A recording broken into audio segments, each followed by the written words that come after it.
Oh, hi. You know, this spring I was reading a magazine and there was this article about someone who was complaining that their yard was infested with bellflower, which is one of the flowers that we featured on a recent video.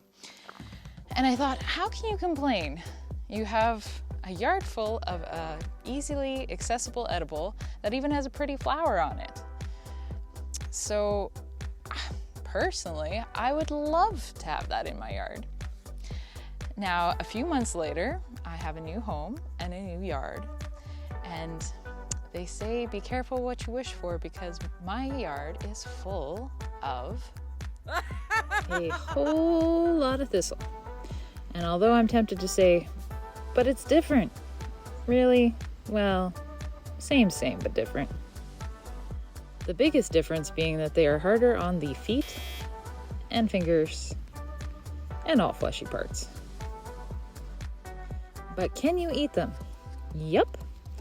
All thistle species are edible, and let's be honest, they produce some pretty attractive flowers. This summer, I also learned that they have a nice floral scent too. I dare you, I double dare you. Next time you come across a blooming Canada thistle, give it a sniff.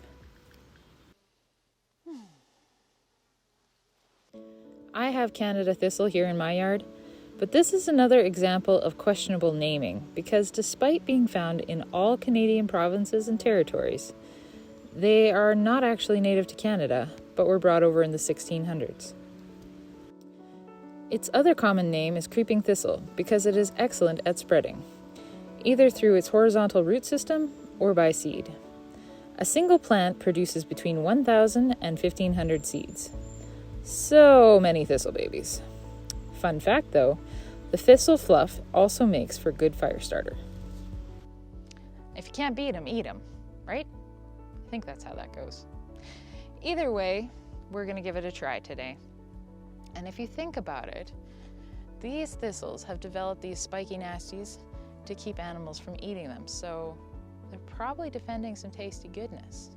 Or at least they don't have to put in the effort to make the bitter compounds that other plants use as part of their defenses.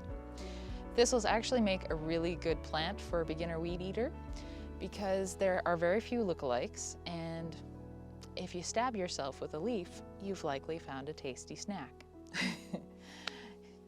So we're going to try preparing them in a few different ways, and then we're going to have a real-life taste testing, and we'll let you know the results.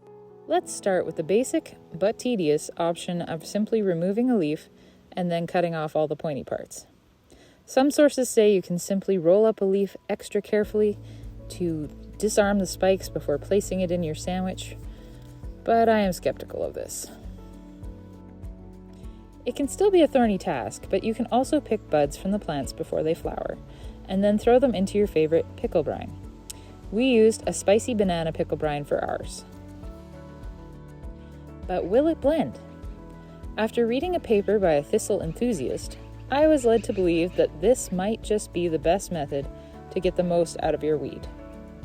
Gather the leaves, rinse and pull out any extra stuff, cook for 5 minutes, and then put into cold water, drain, and puree with just enough water to keep things moving. Make sure it is very well blended, then use it fresh or freeze it for later. Thistle stalks. Reportedly, these are a juicy treat that are similar to a celery stalk. But will we find them to be good eats or simply survival food? We shall see. From tip to tail. We are going to give the roots a try too. I chose to cook them up with a little sugar and soy sauce and a bit of water to cover. Make sure to give them a good boiling so that they soften up for you. Okay, well, let's see if we have any delectable treats here or if they're all just survival foods. We'll start off with the plain old raw leaf. Yum. All right, and without the spines, of course.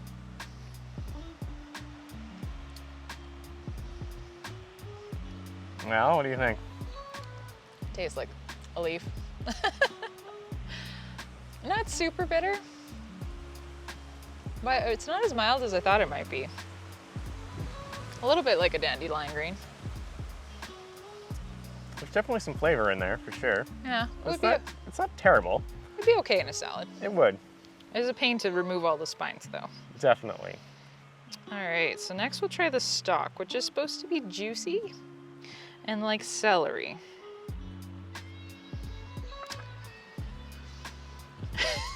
Cheers. That's pretty tough. Yeah, I'd say that's tough. Just gonna throw the whole thing in there. Yep. Good job. I was thinking about throwing the whole thing away. It's very tough. Not quite as flavorful as the leaf. No.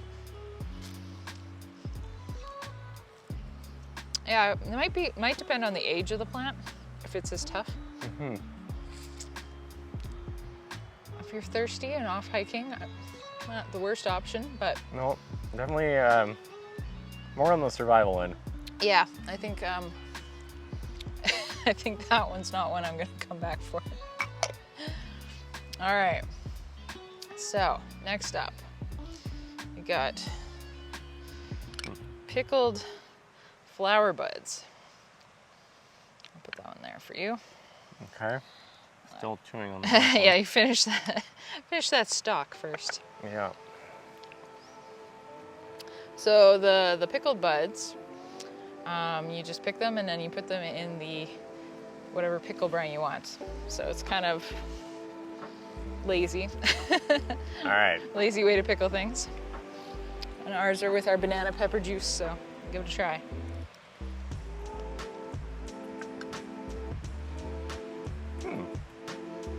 Well, I got the pickly flavor. Yeah. Not bad texture, a little chewy. A little chewy. Not bad though. Yep.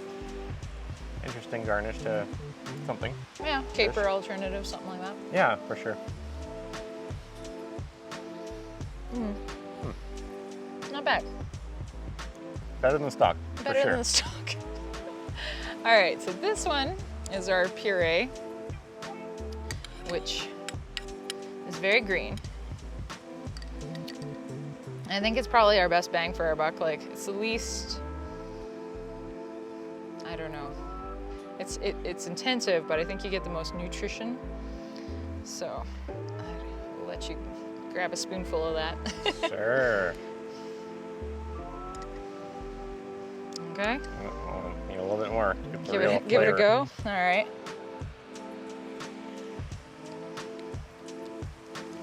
Actually, that's nice. It is actually pretty nice. Yeah. I like that. Much more subtle and refreshing, I would say. Yeah.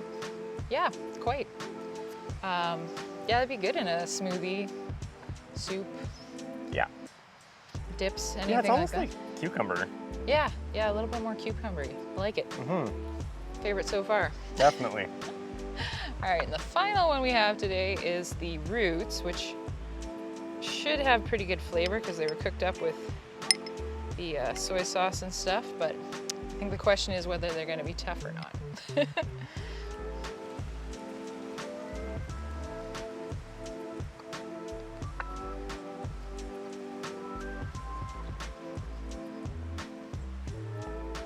Chewy. Pretty tough. Yeah, pretty tough. And again, that might depend on the age of the plant. Typically, root harvesting is done in the fall or the spring. It's just still kind of summer territory, so that might be why they're not prime root for eating. I'm sure there's some good fiber in there based on the level of chewing that's necessary. Yeah, absolutely. Really soaked in the flavor of the soy sauce quite well. Yeah, I'd say the Asian flavor is nice, but I'm not sure that I would. Yeah, I think there's some potential in there. It's just not quite realized yet. Might have to try harvesting at a different time of year. But not bad. Definitely not bad. Well, of the 5, which was your favorite? I think for flavor, this is pretty good. But I would have to say this one. Yeah, I would say the puree. The puree was definitely the winner. I think, you know, it has the most amount of versatility. I agree. They had lots of other ideas as to like what to do with it, including like mixing it into your mashed potatoes for a side dish. Yeah, and the color is absolutely beautiful. Yeah, it's a really nice green. Really, really, really bright green. And actually, it's the least work intensive to just strip the leaves, blanch them, and then puree them up. I'd say you get a lot of bang for the buck. And it's all free.